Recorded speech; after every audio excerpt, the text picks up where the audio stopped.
to the program.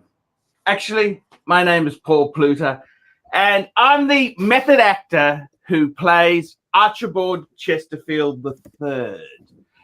And today, I just want to talk about looking like a dickhead. And I got to tell you, you got to understand the Archie Luxury channel is comedy. It's comedy, fuckers. It's comedy.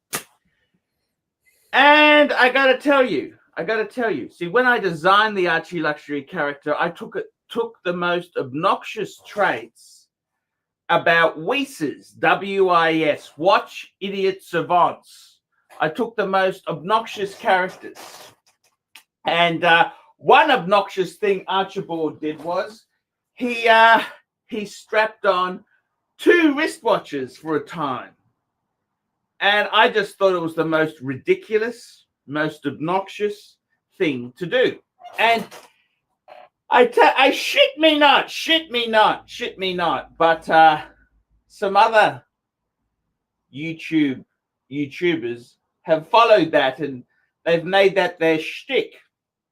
And I got to tell you, I wake up each morning. Yes, I might be a little bit overweight. But I don't look like I'm about to die of AIDS, HIV AIDS, do I? I look relatively healthy. And it really sickens me that so many nasty fuckers out there copy everything I do without getting the joke. And fuckers, I gotta tell you honestly, you look like a complete dickhead if you wear 2 fucking wristwatches. Absolute donkey. Absolute dickhead if you wear 2 watches. It's not cool. You look like a fucking moron. Hence, that's the reason I did that in a few videos as a skit, you stupid fucks. I ran it as a skit. I thought it'd be a great piece of comedy. And sure enough, some people are starting to wear 2 watches. And I gotta tell you, you look fucking stupid. You look fucking stupid wearing more than 1 watch at a time. Okay, you look like a fucking moron. And especially stupid when they're lower end watches. Nasty. So, fuckers, what can I say? What can I say indeed? But, fuckers, don't wear more than 1 watch at a time. You look fucking stupid if you do. And, fuckers, if you can't see, I'm trying to run some gags. Maybe you don't get the Archie Luxury brand of comedy. I'm Paul Pluter, the method actor who plays Archie. Tell me what you nasty, vicious fuckers think of that. Nice one, Archie. Great vid.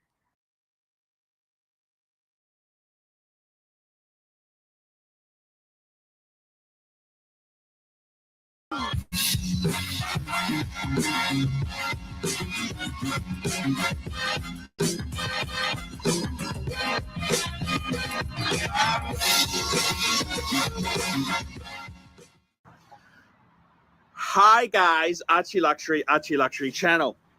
And I'm wearing the Breguet. That's right. You wanted me to wear it, so now I'm wearing my Breguet. And I gotta tell you, I'm part of the alumni. I'm part of the alumni. I got a Breguet. Napoleon Bonaparte. Who else had Breguets? Winston Churchill. There's so many legendary dictators who own Breguets. I feel at home. And I gotta tell you, it's been a wonderful experience. Now, I gotta come clean. I'll tell you what happened. Scotty, my mate Scotty, he found this Breguet on E-Lady. That's the Japanese website. And they had a special. It was $3,950 something US dollars. They had a special. if you order before the end of July, there's 10% off on a coupon code. So I'll put the coupon on. I think I paid about 10% off. It made it about just under $3,600 US for a Breguet Type 20. Breguet Type 20 on a bracelet. It's on a bracelet. And I was excited. Man, was I so excited. And I gotta tell you, it's a Breguet.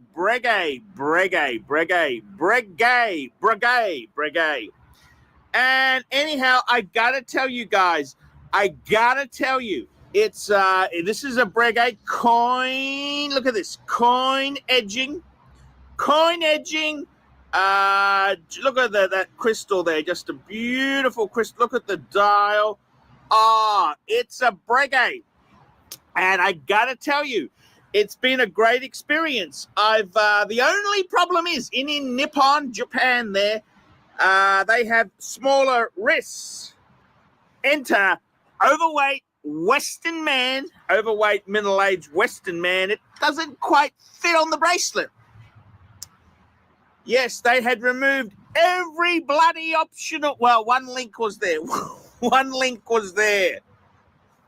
So I got to buy half a dozen links.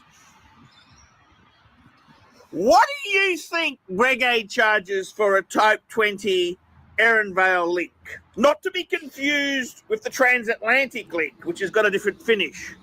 What do you think they charge for such a beast? I'll give you a clue.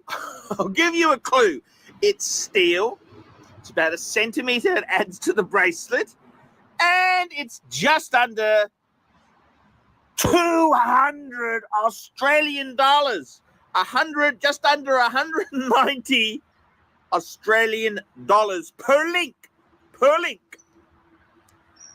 Yeah, $200 a link. My God, Breguet knows how to charge. It's like buying a second-hand Rolls Royce, say a Silver Spirit from the 80s or 90s, and discovering the parts are an absolute rip-off. So if anyone says to you, oh, the Breguet Type 20 is not a real Breguet, $190 per link. See, Swatch Group wants to embed the Breguet experience to spare parts division. And how do you do that? You charge a mozza for any spare parts. Well done, Swatch Group. Really, I understand it's a Breguet. I wear a Breguet. So I've put it onto a NATO. I got a NATO strap. This is sort of like the French, or red, white, and blue. Very, very cool, because Breguet used to be a French company. Then they moved to Switzerland. Yada yada yada. So look, I got to tell you, the Breguet experience, it's been good. But $190 a link, far out. Man, do they know how to charge for linkies? They know how to charge for links. Very, very, very expensive. So I might have to do a telethon to raise money to buy some links. They're so expensive. But it's been a great ownership experience. I'm enjoying the Breguet. I'm starting to quote Napoleon Bonaparte. It's cool. Breguet is cool. The Breguet is cool. So, guys, there you go. That's the Breguet experience. I got it off eLady Japan. So I paid about $3,600 US, which they gave me the world's worst exchange rate. Thank you, NAB Visa card. Yes, world's worst exchange rate. And I think it's just under 5,000 Aussie dollars it's cost me. So, guys, the Breguet experience, it's there for the taking. Tell me what you guys think of that. 190 a link. Are you out of your mind?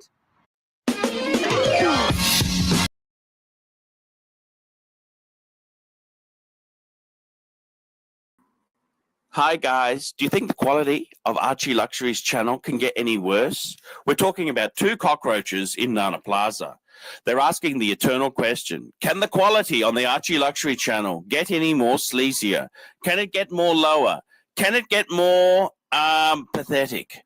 That is a very good question. Two cockroaches in Nana Plaza will answer that question. Okay guys, run the credits, fuckers!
Whether it's the sleaziest, sluttiest bar in Bangkok, in Nana Plaza, no, Liquid Nana, EQ, one of the sleaziest nightclubs in Bangkok.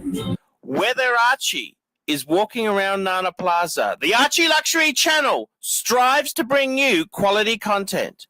And I'm working hard to improve the quality. No more filler, no more sloppy edits. No, I'm putting a real effort into making my videos amazing. That's right. There might be less content, but I'm going to start churning out really good shit. That's right, fuckers. I'm going to get quality video. That's right. Quality video that you fuckers would never see. Have a look at this here. Where else in the world can you see this? This is Chinatown, Bangkok, fuckers. And I'm Archie Luxury, international YouTube celebrity, YouTube superstar, luxury goods guru, the expert, the guru, the governor, fuckers, the true governor. That's right, the real governor. And on the Archie Luxury channel, I'm improving things. I want to show my viewers the new Bangkok that exists. And it still involves a lot of sleaze and a lot of interesting things. But I want to show the new dynamic Bangkok. I want to show you amazing development, an up-and-coming middle class. I want to show you a dynamic optimism that just isn't there in the West. I want to show you classy events, classy functions, and classy Bangkok. I'm here for you, the viewer. I'm making tailored videos. I'm trying my best, and I'm serving it with a smile. Archie Luxury, international YouTube entertainer and celebrity, presents Classy Bangkok. This is the new Bangkok, the Bangkokian. That's correct, fuckers. Have a look at the growth that has occurred in this amazing city over the last few years. It's amazing. Think of Bangkok, you think of elephants and, you think of the floating market. No. Bangkok is so much more than that there. Have a look at the skyscrapers, the mega skyscrapers that are happening. And it's this growth which is fast-tracking Bangkok as an international capital of fun and sexploitation. This is one of the leading capital cities of the world. There is still so much historic significance in this city. take a look at this wonderful building. This is the old Russian embassy. That's correct, fuckers. The old Russian embassy, beautifully restored in Bangkok's upmarket Silom district.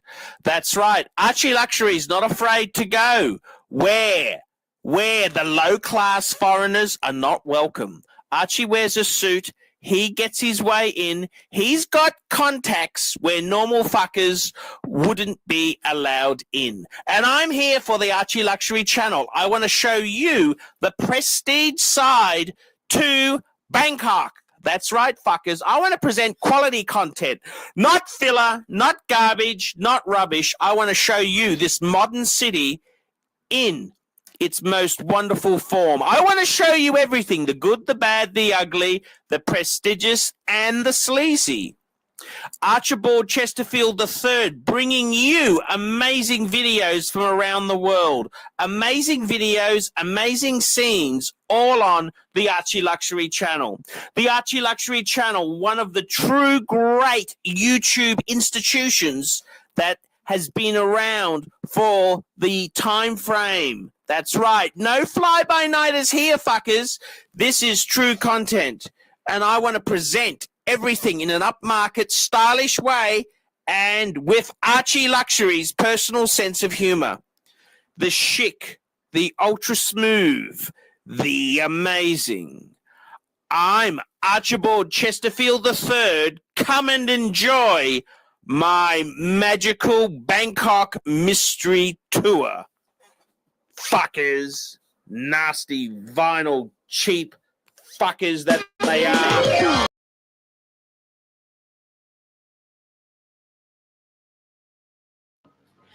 Hello, I'm Archibald Chesterfield III, and today I'd like to address stupid advice. Stupid advice. And I was trolling around the internet, and I saw the most ridiculous comment I've ever seen in my fucking life. And the comment was, people buy secondhand because they can't afford to buy new. And this was in the context of luxury wristwatches. And I got to tell you, I've never heard anything so fucking stupid in my life. Now, when it comes to automobiles, an automobile is a commodity type item like a dishwasher, a washing machine. You look at an automobile like a tube of toothpaste. When you buy a brand new car, you got a full tube. You buy a car with 150,000 kilometers on it, you got maybe half.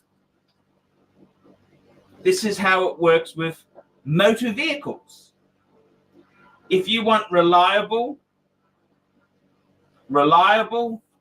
transportation, you buy a new basic Japanese car.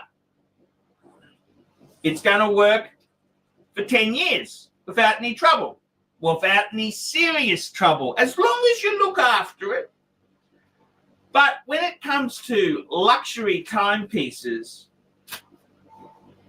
that's the most fucking stupid advice. People buy secondhand because they can't afford to buy new.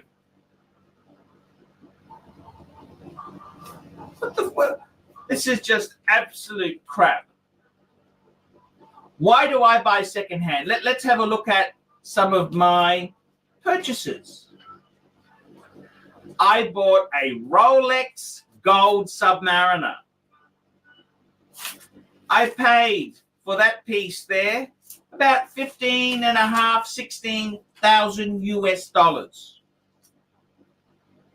If I wanted new, I could have probably, for the same money, probably a bit less, bought a two-tone blue Submariner.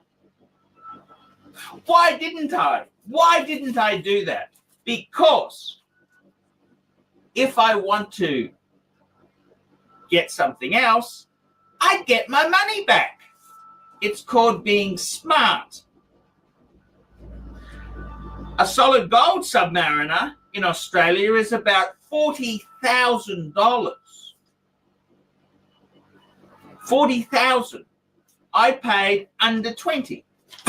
So if I wanted to get out, I could get my money back, maybe even make a small profit and buy something else. Whereas if I would have bought a two-tone Submariner for about 14, 15,000, I'd be looking at 10, 11 after it was 12 months old. So I would have lost money. Bad move. Bad move. And, you know, we look at things like my Rolex Explorer 2. Rolex Explorer 2. Why did I buy that secondhand? Well, there's a number of reasons. I've got the original bracelet. I'm just doing the NATO thing at the moment, fuckers.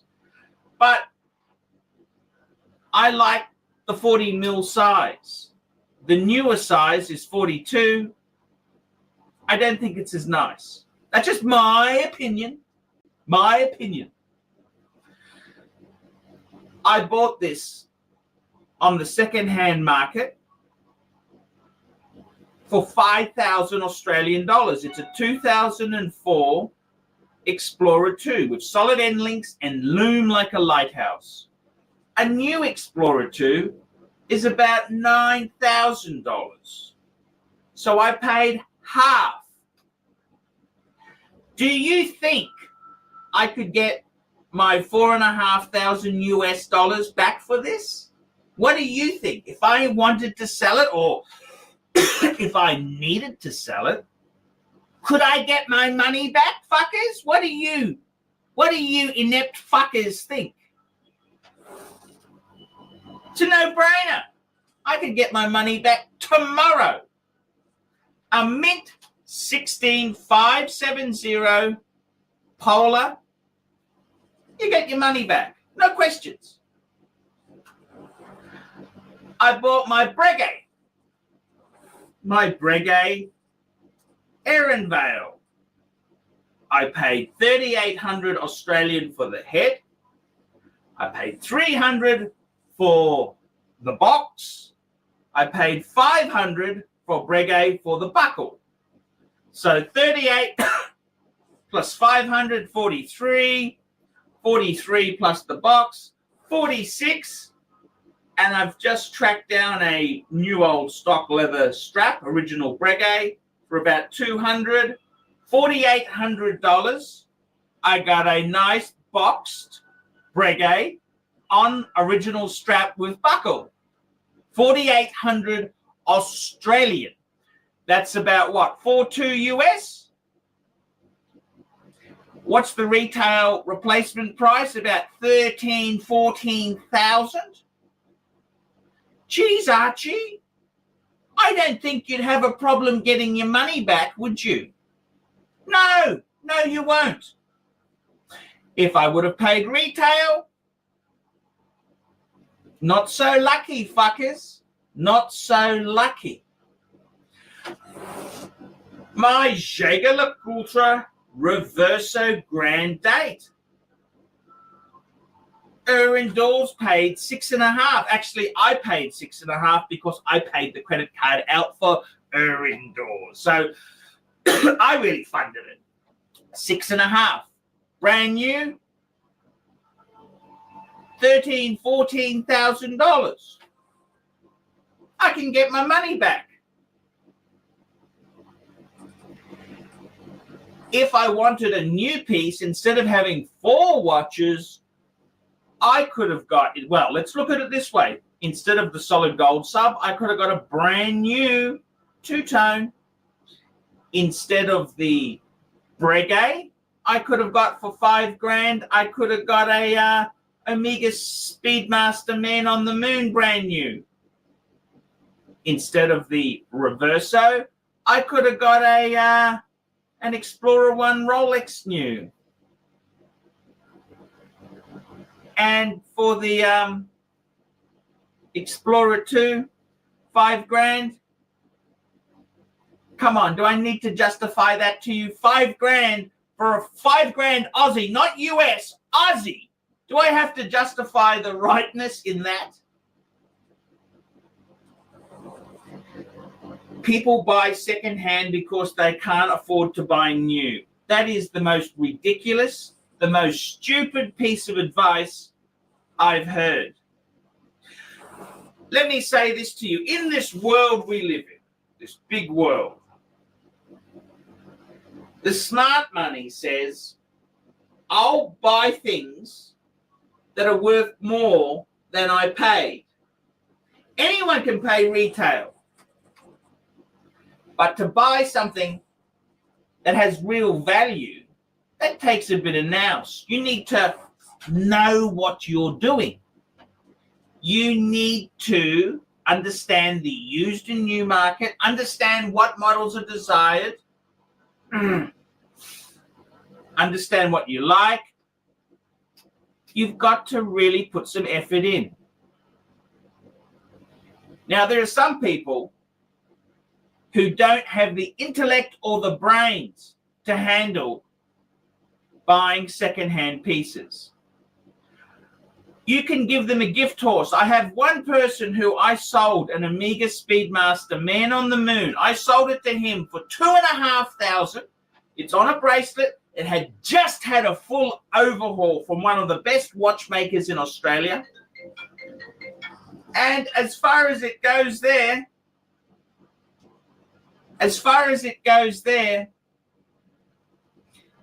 he wanted to sell it for whatever reason. He couldn't do it. That was $2,000 US, and I'm the biggest prick for selling and ripping him off. I wish I could buy another one for that price. If only I could be so lucky. Some people don't have the brains to handle this. For them, they should just buy new. Buy new, because they are missing brain matter. Okay? They are missing chromosomes. Do you understand? They are missing important parts of their brain have been damaged. Damaged either by drug use, drink, or other illicit substances. Buying new is a rookie mistake. I got a friend in Melbourne, Brian from Zircon. He's possibly a Deca millionaire. Possibly a Deca.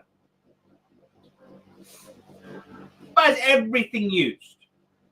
He makes offers, no one forced to take them, and every piece he's bought, he can get his money back. Does that mean people buy secondhand because they can't afford new? In Brian's case, it's a game.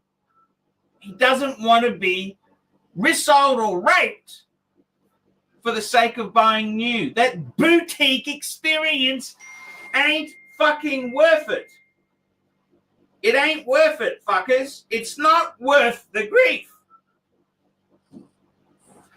It's not worth the grief. Buying secondhand is the name of the game. You buy secondhand because you're smarter than the average bear. Do you understand? You're smarter than the average bear. Buying new doesn't really entail brain matter. You just go in, they serve you, they answer the questions. It's all nice and easily done. Buying secondhand, you need to know which ones to buy. You need to do your fucking homework. You need to do your homework. You need to Watch Archie Luxury. Listen to the advice. That's what you need to do. And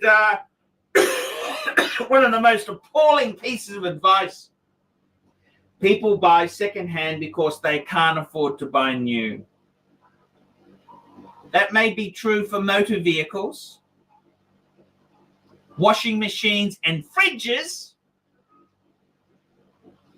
but it ain't true for luxury wristwatches. I'm Archie Luxury. I hope you fuckers don't pay retail. See you later. We specialize here in pre-owned Rolex watches. Rolex watch is a very special timepiece, and we always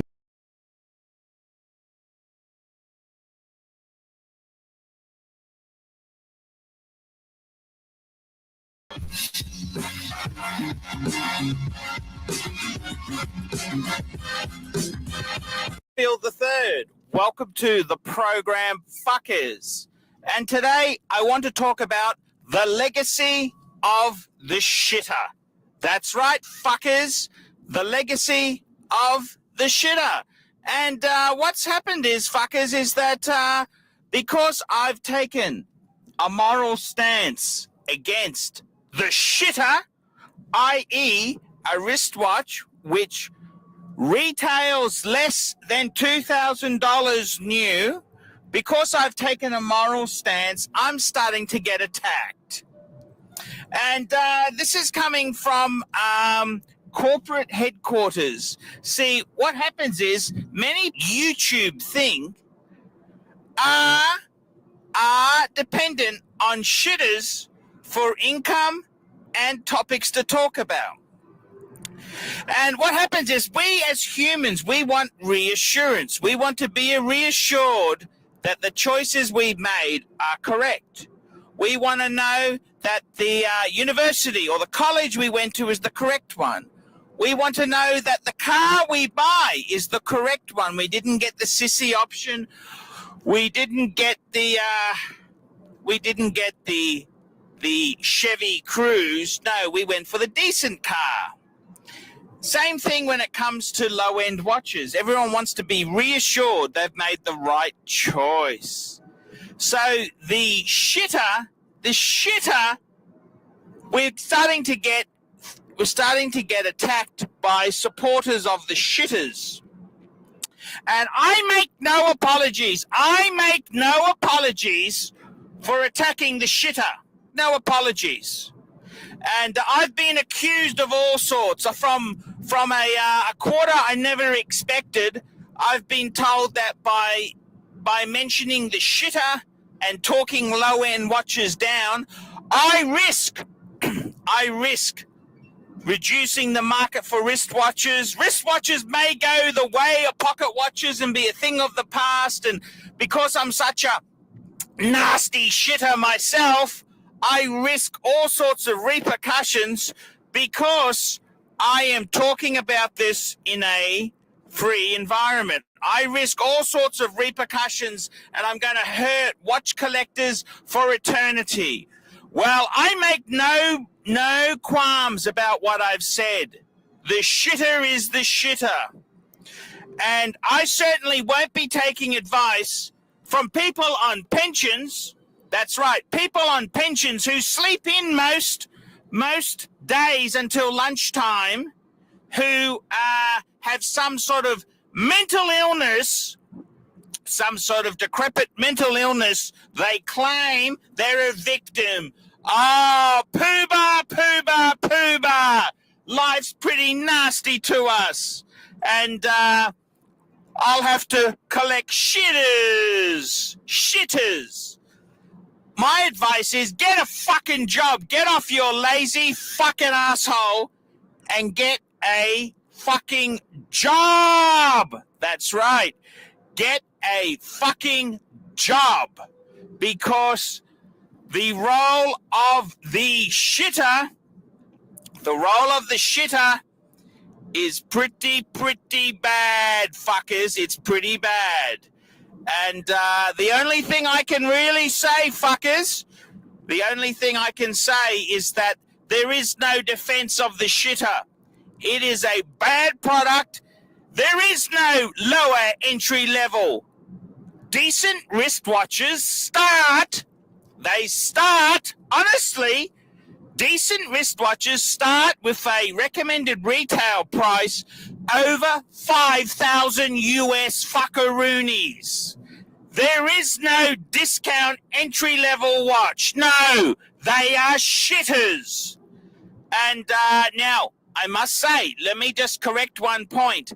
That doesn't mean you can't buy second-hand goods less than $2,000. Some second-hand watches definitely would be considered okay. They'd be scraping the bottom of the barrel, but they're sort of acceptable because they got a high retail price, and the secondary price reflects the fact that they are missing many key luxury components of prestige and luxury. But shitters are shitters, fuckers. You go and buy a new watch, you go and buy a new wristwatch for under 2,000 US dollars, it's going to be a shitter, fuckers, shitters. So I just want to put it out there. I make no apologies. The shitter watch is evil. It is bad for the collector. It is very bad for the collector. And I'd like to see it removed from circulation. I'm Archibald Chesterfield III talking about shitters. Tell me what you fuckers think of that. Nice one.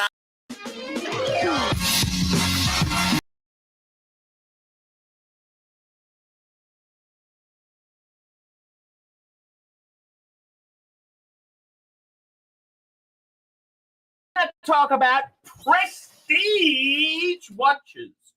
Prestige, because we all know it's all about the bang per buck, the prestige, the presence of the brand.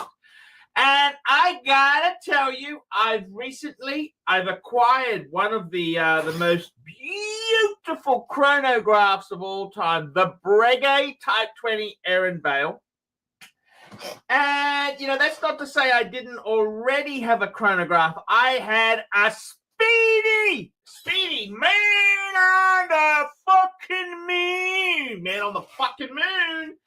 And I gotta tell you,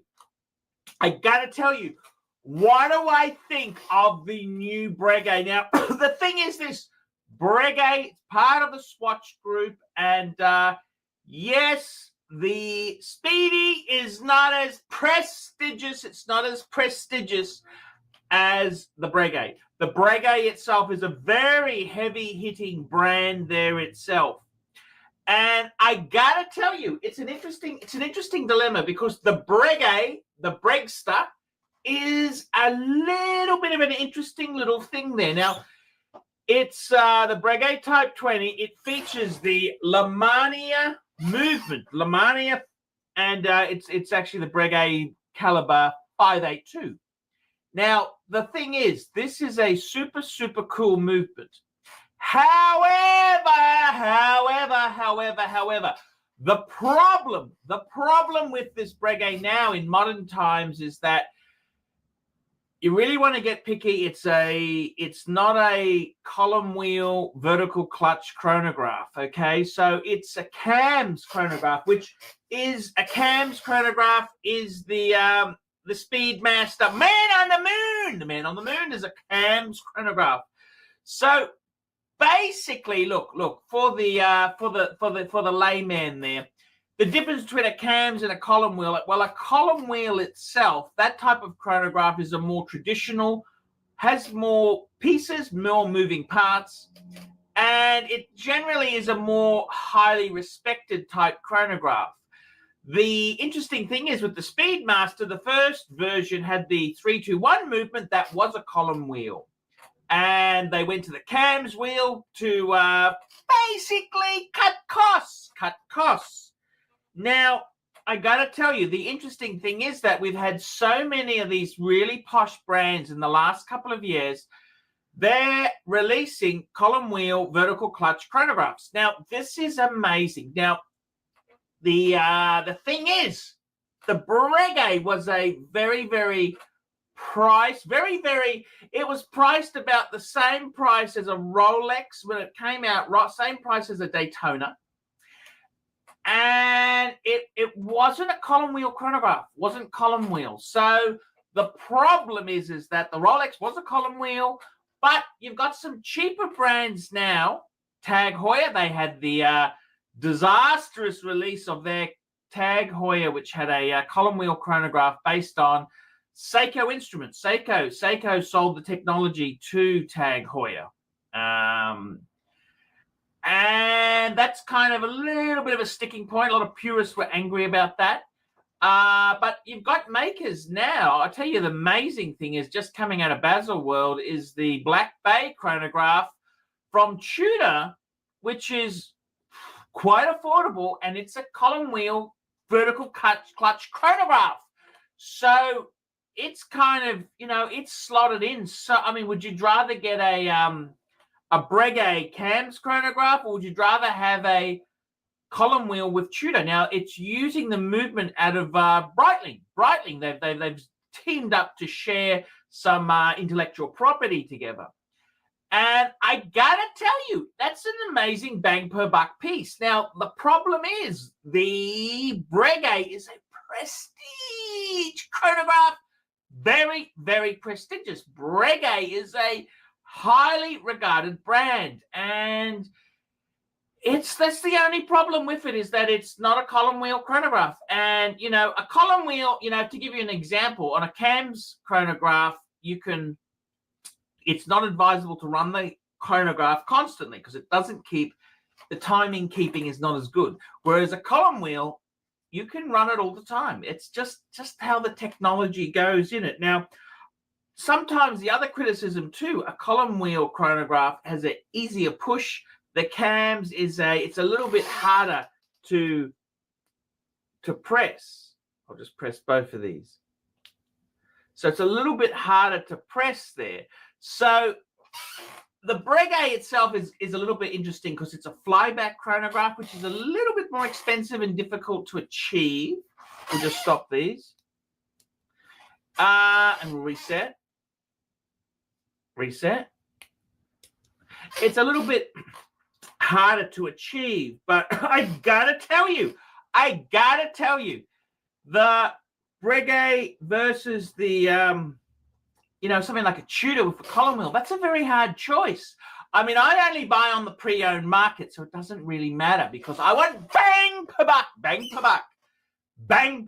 But if you're looking around there on the new, well, you wouldn't be buying a Breguet new. That would be suicide. They plummet badly, but they are cool. I reckon they are super cool. It's the Maserati of wristwatches. It's flamboyant, it's out there, and shit does it depreciate. That's the way it goes there. So there you go. That's the way chronographs have gone. I'm Archibald Chesterfield III. Tell me what you guys think of that.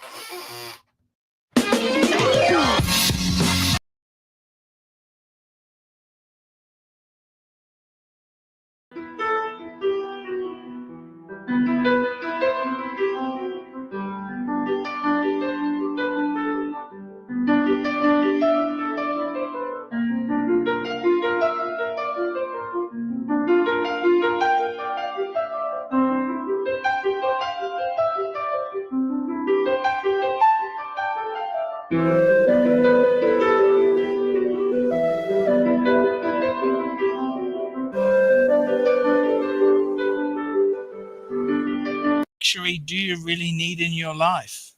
And this is a question that I've been thinking about. I mean, let's be honest there. 2011, well, the economy was really in the shitter. A lot of people have been doing it very tough. And I've been thinking to myself there, I've got a modest, humble luxury collection.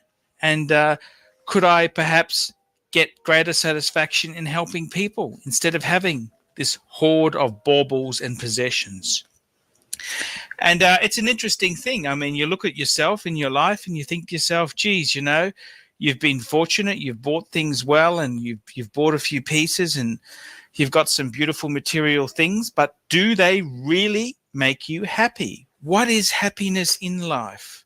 And it's something I've been contemplating, and I've kind of been thinking about it. And it's a question. You sort of say to yourself, well, how much do you really need? And how much is enough?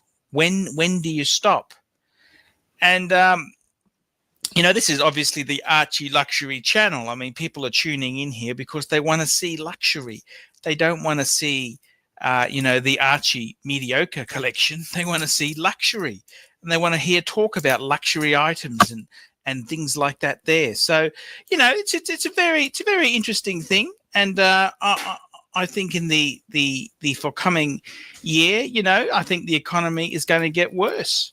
And how has that affected prices? Well, you know, I would have thought with the economy hitting the shitter, prices would become lower. And in some cases they have, but in many cases they've stayed high. And I've spoken to a few good contacts that I have, and I've said, why haven't luxury prices fallen? And the reality is, even though prices are actually you know, prices have come down for many things. For luxury items, there's still a huge demand from them. And a lot of that demand is coming from China. And I've got a, you know, I'm a bit of a wheeler dealer. I buy and sell a few pieces. And I wanted to buy some new Rolexes. I love sapphire men's Rolexes. That's what I tend to buy. I think they're a great investment. And I haven't been able to buy any because I had some buyers who went to Hong Kong and went to Japan, and they're telling me the Chinese have bought out the market. And this is what's happening. Prices are not coming down, in, you know, as we would expect in a recession. And it's strange. Other things have hit the shitter. Real estate's really hit the skids. And, you know, you look at some of the prices in America, it's absolutely amazing. I mean, you know, it's just some of the cars, luxury cars for sale at prices. It's just absolutely amazing. And, you know, it sort of comes to, you say to yourself, well, how much is enough? And I think you've got to decide yourself how much stuff you need is your own decision there. And the other side of the coin is, I mean, you know, if you've got a bit of a luxury collection or a bit of a luxury fetish there, I mean, who does it really hurt? If you decide to put money into some items for the future, well, that's just good and dandy. I mean, who's to say you're wrong to have that desire? And I think myself, you know, in coming times, I think a lot of things are going to hit the shit. You know, a lot of things like real estate, you know, luxury cars. I think secondhand values of luxury cars is going to fall tremendously. And but quality luxury goods, I think, is going to, you know, hold its own. I don't see it, you know, the arse falling out of it so soon. I mean, sure, there'll be cases where people have been desperate and they've sold a 1-carat diamond ring for $1,000 because they were so desperate. But those sort of stories will be few and far between. And I think the Chinese will take up the void, whatever void is left there. And I've been trying to restock and get some Rolex Sapphire Datejust, and it's just very hard to get good stock.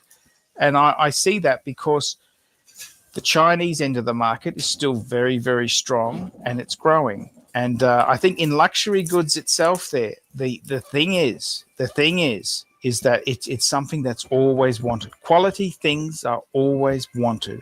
And this is the whole point. You buy pieces well, you buy good pieces at a good price, and you'll always get your money back. And that's what, you know, true luxury pieces are. I wouldn't say you go and pay retail. Retail, you know, you're never going to get your money back if you've bought things at retail prices. But if you've bought them at the discounted secondhand prices, you know, they should relatively hold their own there.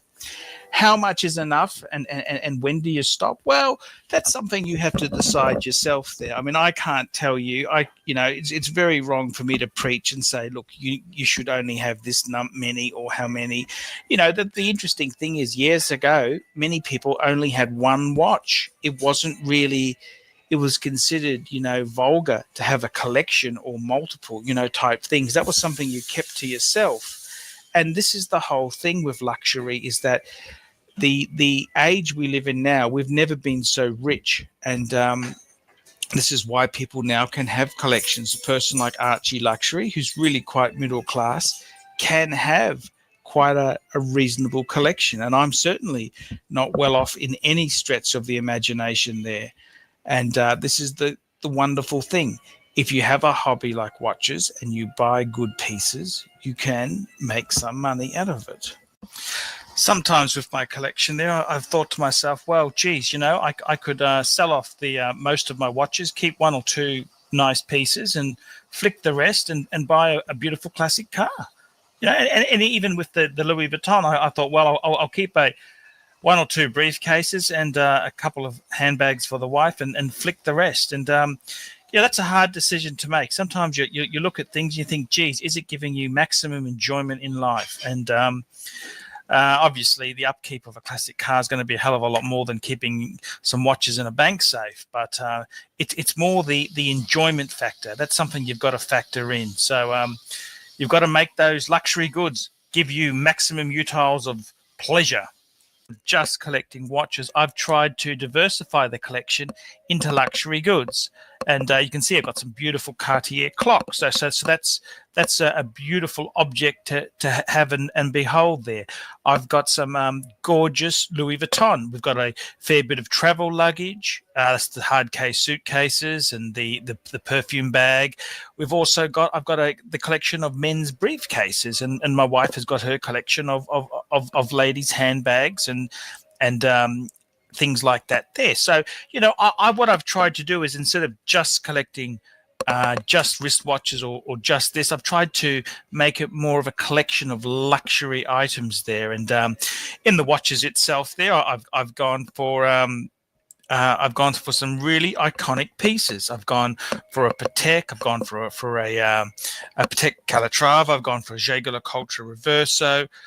I've gone for an Audemars Piguet Royal Oak, a Rolex Explorer, Omega Speedmaster. These are just iconic, lovely pieces, and it gives you a bit of variety and a bit of difference there in the collection. And I think that's what it's about. It's not just hoarding things, but it's using the things and having some gorgeous objects of beauty in your life there. And that's that gives me much more pleasure than just hoarding things. And with a lot of pieces there themselves, they're timeless things, and they're things that will last for years. So I don't think you have to necessarily have every different variation of one particular watch. I think I like to have more of a general type collection. So I'm really more of a luxury goods collector than just a watch collector or just a Louis Vuitton collector. And I've also, we've also got our jewelry collection. That's just a great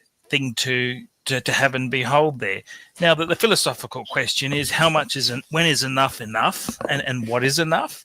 Well, that's something you have to come to terms with yourself. I suppose, with our collection there's no frantic rush there. This year's the economy's been very tight, so I'm very slowly buying. I'm not in a mad, frantic rush to acquire a whole stack of pieces.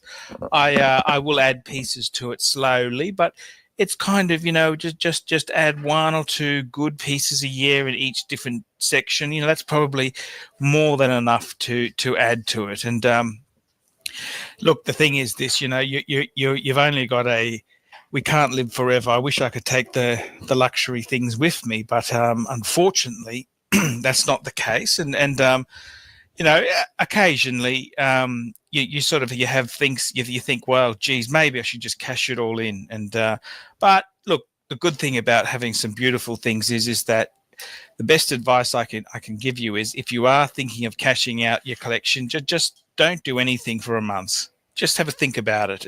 And I usually come around and say, yeah, actually, well, I do. I don't really want to get rid of those pieces or scale it down too much. And that's probably the best advice to have there. So how much is enough is enough? Well, I think it's I think that's something you've got to decide. But it's I like to, instead of just having one area of focus, I like to have multiple areas. So it's more of a luxury lifestyle. So when the piece stops being useful to you, then it's time to get rid of it.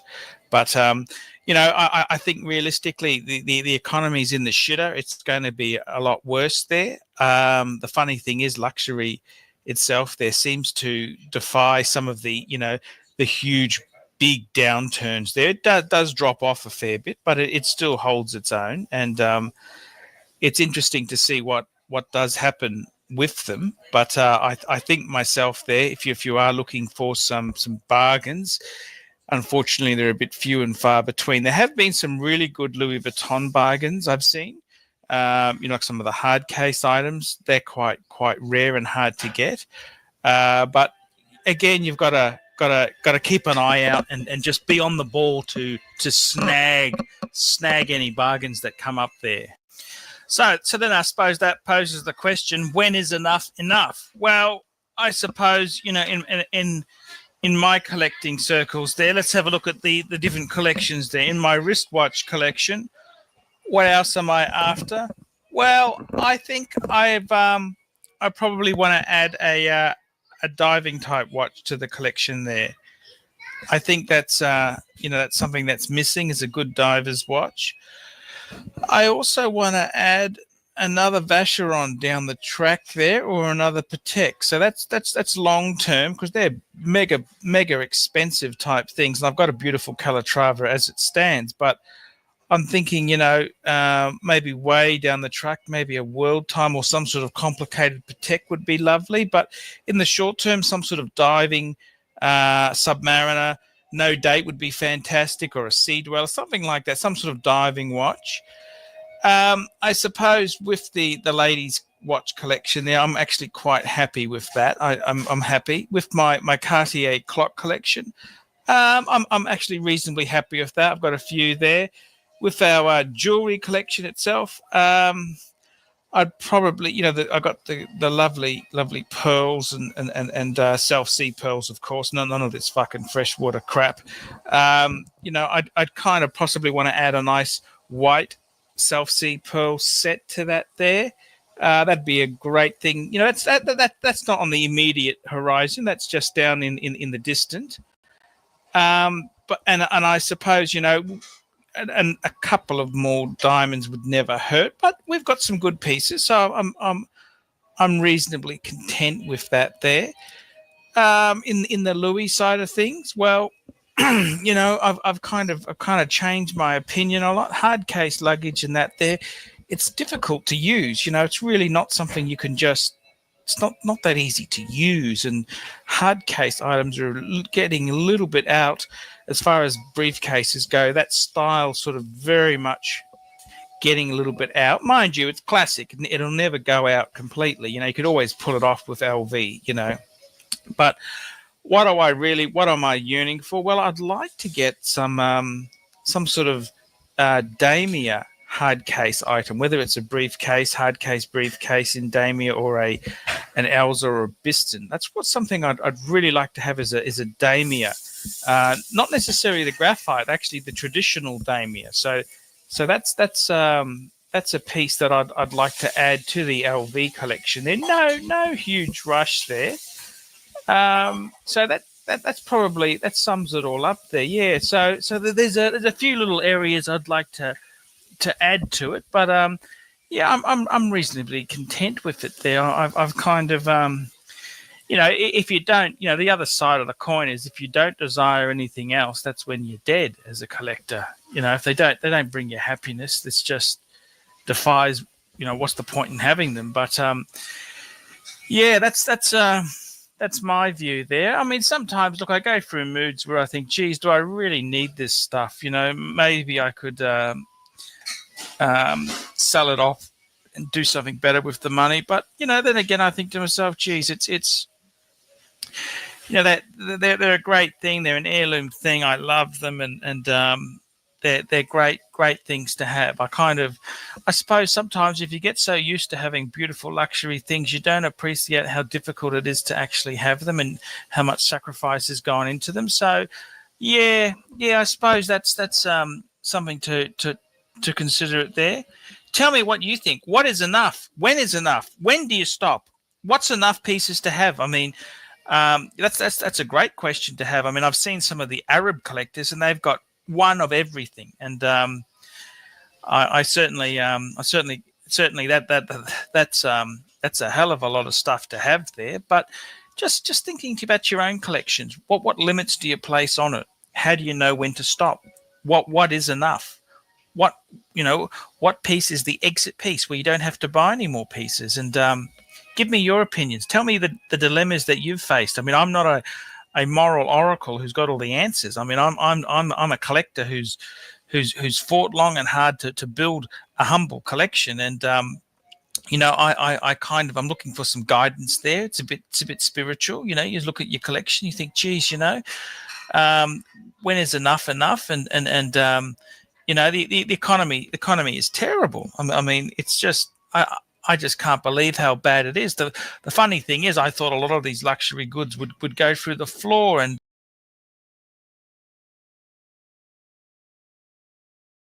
me dead. This collector has lent Archie some watches to film, and they're all in. Scatolo del tempo. That's right, fuckers. That's Italian for fucking expensive boxes. That's right, fuckers. These boxes here, these Patek fuckers, they're not exactly what you would call economical or cheap. And just have a look here. This is the sort of stuff that collectors lend Archie to show the fans here. Have a look. What do we got here? Look at this. We got a vintage jumbo gold Calatrava. Oh, what a beautiful watch. And I'd like to make this video today to all the fucking cunts out there who put together YouTube channels and who think they've got they think they're hot shit just because they got a steel sub or a fucking Seamaster. You are delusional cunts. You are delusional cunts who have no fucking idea. Have a look at the stuff that comes on the Archie Luxury channel. Have a look at the stuff that comes on the Archie Luxury channel. And all these inept wankers. That's what they are. They're inept wankers. They think that they're a horology expert just because they got a fucking Speedy. A fucking reduced Speedy. Well, look, fuckers, look, I got a few on my channel. I got a few on my fucking channel. You inept cunts. You inept, lazy fucking cunts. That's what you are. There's a lot of inept fuckers out there. They're trying to steal ideas from the Archie Luxury channel. And, what really disappoints me is some of these cunts rate really well when they got nothing luxurious on their channel. I mean, seriously, the Archie Luxury channel has excessive luxury. Excessive. And I'm very proud to be way over the top with my class of luxury goods. Unlike these other cunts that don't have a fucking brass razoo to rub together, they got fuck all, 3/5 of fuck all. So if you want true luxury, you want proper prestige, you want proper luxury goods, you want real fuck off statement, don't go to the guy who's got one fucking steel Submariner and thinks he's a guru. No, you go to the guy who's got the fucking collection that tells you other maggots to fuck off. I'm Archibald Chesterfield III, the only true luxury goods wristwatch guru, the only true fucker out there amongst you lying, venomous, nasty cunts. See you later, fuckers. You bastards. You better start watching my vids because I got better shit than you cunts. Hello, I'm Archibald Chesterfield III, and welcome to the program. And I've got some great news. I'd like to introduce someone to the channel, Jason Thomas, a real estate broker.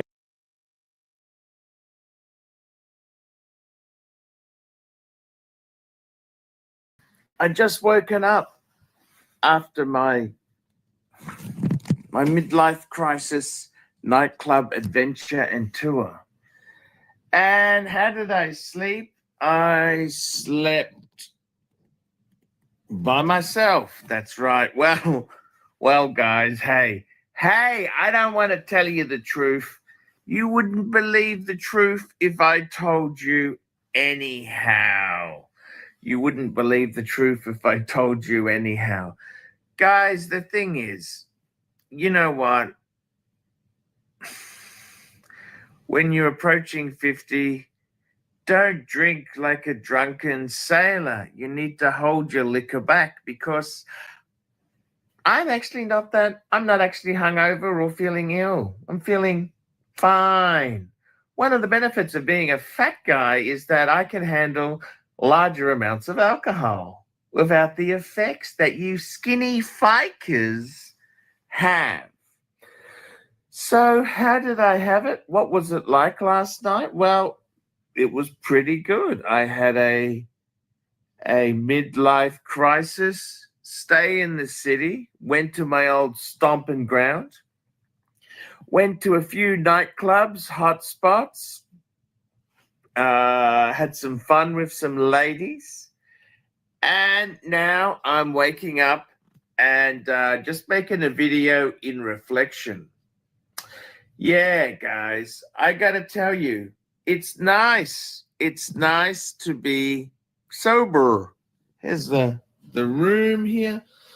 There's the bathroom, little mini bar. Yes, 2 glasses. Interesting equation. Any other evidence? What do we got here? Any other evidence? I don't know. With the pontiff. The pontiff. What happened with the pontiff? The pontiff. Yes, that is the question. Guys, I got to tell you, sometimes if you've got mental depression, you're feeling down, things are just going off the rails, sometimes it's nice just to hire a hotel in the city. Take a day and a night out. Just give yourself a treat. Look after yourself. You've only got one body. And as you get older, hey, you don't need to be physically perfect. You don't need to be the skinny mini. You don't need that, because some ladies are turned on by bigger men. And that's the difference. When you come of age, you learn a lot more techniques. It's the techniques.